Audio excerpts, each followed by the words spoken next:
Designation ಬಂದು DE ಅಂತ.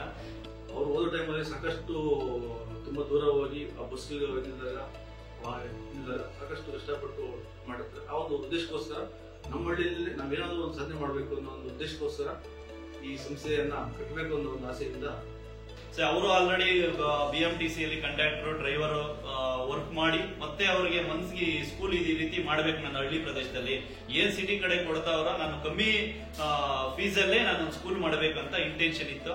ಅದಕ್ಕೆ ಆಮೇಲೆ ಸ್ಕೂಲ್ ಸ್ಟಾರ್ಟ್ ಮಾಡಿದ್ರು 2008ರಲ್ಲಿ. ಸ್ಟಾರ್ಟಿಂಗ್ ನಮ್ಗೆ ಒಂದು 200 ಮಕ್ಕಳು ಅಡ್ಮಿಷನ್ ಆಯ್ತು ಸುತ್ತು ಎಲ್ಲ ಹಳ್ಳಿಗಳಿಂದ. 6ನೇ ಕ್ಲಾಸ್ 7ನೇ ಕ್ಲಾಸ್ವರೆಗೂ ಇತ್ತು ಕ್ಲಾಸ್. ಅದಾದ್ಮೇಲೆ ಮತ್ತೆ ಮಕ್ಕಳು ಹೋಗ್ತಾ ಹೋಗ್ತಾ ಒಂದು ವರ್ಷ ಸ್ಟಾರ್ಟ್ ಆದ್ರು. ಮತ್ತೆ SLC ವರ್ಗು ಪರ್ಮಿಷನ್ ಬಂತು. ಫಸ್ಟ್ ಬ್ಯಾಚ್ ಅಲ್ಲಿ ಒಂದು 10 ಮಕ್ಕಳಿದ್ರು. ಅದಾದ್ಮೇಲೆ ವರ್ಷ ಇನ್ಕ್ರೀಸ್ ಆಗ್ತಾ ಇತ್ತು. ನಮ್ಮ ಸುತ್ತಮುತ್ತ ಹಳ್ಳಿ ಊರುಗಳಲ್ಲಿ ಕಂಪೇರ್ ಮಾಡಿದ್ರೆ ನಮ್ದು ಅತಿ ಕಮ್ಮಿ ಫೀಸ್ ಇತ್ತು. ಅದಕ್ಕೋಸ್ಕರ ಮಕ್ಕಳು ಸ್ವಲ್ಪ ಹೋಗ್ತಾ ಸ್ಟ್ರೆಂತ್ ಜಾಸ್ತಿ ಆಯ್ತು. ಈಗ 2024 ಅಲ್ಲಿ ಇದೀರಿ. ಈಗ ಟೋಟಲ್ 1200 ಮಕ್ಕಳಿದ್ದಾರೆ. ಆ ಪಾಪ ಪೇರೆಂಟ್ಸ್ ಆ ಕಾಲದಲ್ಲೆಲ್ಲ ಅಮೌಂಟ್ ಗೆ ಸ್ವಲ್ಪ ಕಷ್ಟ ಇತ್ತು. ಗಾರೆ ಕೆಲಸ ಆಗ್ಬೋದು, ಕಷ್ಟಪಟ್ಟು ಎಲ್ಲ ತೋಟಗಳು ಮಾಡೋದು, ಅವಾಗೆಲ್ಲ ಕೆಲ್ಸಗಳಿಗೆ ಹೋಗಿ ಸಂಪಾದನೆ ಮಾಡೋದು ಅಷ್ಟಲ್ಲೇ ಇತ್ತು.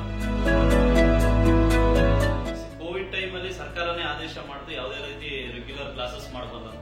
ಅದಕ್ಕೆ ನಾವು ಮಕ್ಕಳಿಗೆ ತೊಂದರೆ ಆಗುತ್ತೆ ಎಜುಕೇಶನ್ ಅಲ್ಲಿ ಅಂದ್ಬಿಟ್ಟು ವಿಲೇಜ್ ಒಳಗಡೆ ಹೋಗಿ ನಾವು ಮಕ್ಕಳನ್ನೆಲ್ಲ ಒಂದತ್ರ ಸೇರಿಸಿ ಆ ಟೈಮಲ್ಲಿ ಅವ್ರಿಗೆ ಏನಾದ್ರು ಬೇಸಿಕ್ಸ್ ರಿಲೇಟೆಡ್ ಹೋಮ್ ವರ್ಕ್ ಕೊಡೋದು, ಆ ತರ ಎಲ್ಲ ಹೋಮ್ ವರ್ಕ್ ಚೆಕ್ ಮಾಡಿ ಮತ್ತೆ ನೆಕ್ಸ್ಟ್ ಇನ್ನೊಂದು ವೀಕ್ ಬಿಟ್ಟು ಬರ್ತೀರಾ ಅಂದ್ಬಿಟ್ಟು ಬೇಸಿಕ್ಸ್ ಎಲ್ಲ ಕೊಡೋದು. ನಾವೆಲ್ಲ ಪ್ಲಾನ್ ಮಾಡ್ಕೊಂಡು ವಿಲೇಜ್ ವೈಸ್ ವಿಸಿಟ್ ಮಾಡಿದ್ರಿ. ಮತ್ತೆ ಆ 10th ಮಕ್ಕಳಿಗೆ ಆ ಟೈಮಲ್ಲಿ ಎಕ್ಸಾಮ್ ಇದ್ದಿದ್ದು ಪೋಸ್ಟ್ ಪೋನ್ ಮಾಡಿ ಸರ್ಕಾರನೇ. ನಾವು ಒಂದೊಂದು ವಿಲೇಜ್ ಅಲ್ಲಿ 10 ಮಕ್ಕಳು 20 ಮಕ್ಕಳು ಹಾಕೊಂಡು ಮತ್ತೆ ಟೀಚರ್ಸ್ ಗೆ ಪೆಟ್ರೋಲ್ ಅಮೌಂಟ್ ಕೊಟ್ಬಿಟ್ಟು ಅವ್ರನ್ನೇ ಓನ್ ರಿಸ್ಕ್ ಅಲ್ಲಿ ಕಳಿಸಿ ಅವ್ರ ಲೆಸನ್ಸ್ ಎಲ್ಲ ಕಂಪ್ಲೀಟ್ ಮಾಡಿ ಕ್ವಶನ್ ಪೇಪರ್ಸ್ ರೆಫರ್ ಮಾಡಿ ಸ್ವಲ್ಪ ರಿವಿಷನ್ ಕೊಟ್ರಿ ಆ ಟೈಮಲ್ಲಿ.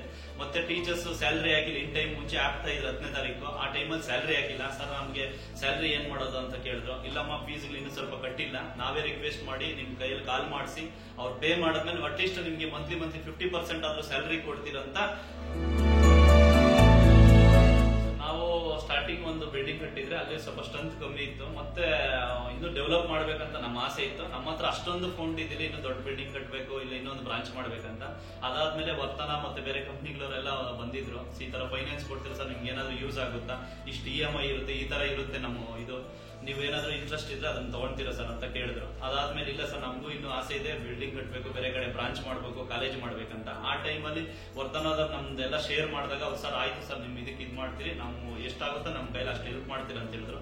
ನಾವು ಆ ಟೈಮಲ್ಲಿ 1 ಕೋಟಿ ತಗೊಂಡಿದ್ವಿ, 1 crore ತಗೊಂಡಿದ್ರಿ. ಸೊ ಅದನ್ನ EMIs ಕಟ್ಕೊಂಡು ಅಲ್ಲಿ ಸ್ಮಾಲ್ ಬಿಲ್ಡಿಂಗ್ ಇತ್ತು, ಮತ್ತೆ 1-2 ಬಿಲ್ಡಿಂಗ್ ಕಟ್ಕೊಂಡ್ರಿ. ಸೊ ಅದಾದ್ಮೇಲೆ ಅವ್ರದೆಲ್ಲ ಕ್ಲಿಯರ್ ಮಾಡಿದ್ರಿ. ಮತ್ತೆ ಏನಾನು ಬೇಕಾದ್ರೆ ನಾವು ಕಾಲೇಜಸ್ ಎಲ್ಲ ಏನಾನು ಮಾಡ್ಬೇಕಾದ್ರೆ ಮತ್ತೆ ತಗೊಂತೀರಿ ಅಂತ ಹೇಳಿದ್ರೆ. ಈಗಲೂ ಅವ್ರು ಒಳ್ಳೆ ಫ್ಯಾಮಿಲಿ ಫ್ರೆಂಡ್ ತರಾನೇ ಇದಾರೆ.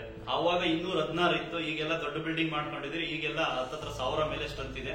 ಅವರಿಂದ ನಮಗೂ ಸ್ವಲ್ಪ ಹೆಲ್ಪ್ಫುಲ್ ಆಯ್ತು. ಈಗ ಒಳ್ಳೆ ಚೆನ್ನಾಗೂ ನಡೀತಾ ಇದೆ ಸ್ಕೂಲ್. ಮುಂದೇನು ನಮ್ಗೆ ಏನಾದ್ರೂ ಹೆಲ್ಪ್ ಬೇಕಾದ್ರೆ ಅವ್ರು ವರ್ತನ ಹತ್ರ ತಗೊಂಡು ಸಾಕ ಬೇರೆ ಬ್ರಾಂಚ್ಗಳು ಮಾಡ್ತೀರಿ.